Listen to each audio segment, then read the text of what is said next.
Okay, this is the extra Unit 6 summative review if you want some extra practice. So looking at this first problem here, we have a power raised to a power. So with these two numbers, we are going to multiply those together. So it will be a to the 4 times 2 power, which will be a to the 8th power. Similar number 2. We've got a power raised to a power. So this will be k to the negative 18th power. However, we don't want negative exponents, so we're going to move that down below, make this 1 over k to the positive 18th power. Number 3, one thing at a time. Let's start with my power to a power.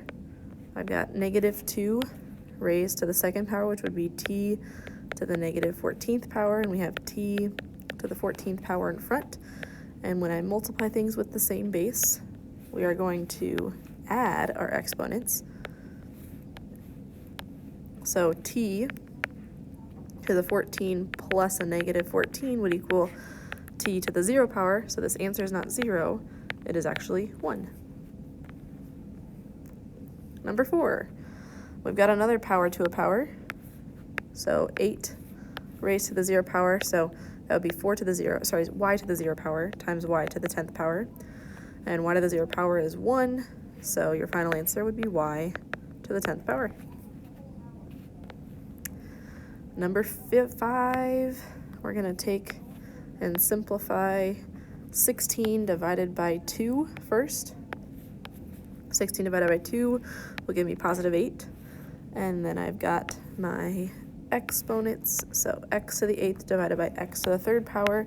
We are going to subtract those. So your final answer would be 8x to the 5th power. We've got positive exponents. We've simplified fully. We are done.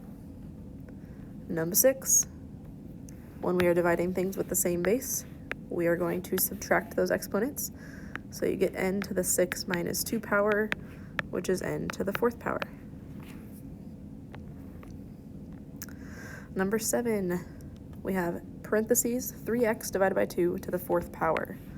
So this power of 4 goes to 3 things on the inside. It goes to the 3, it goes to the x, and it goes down to the 2.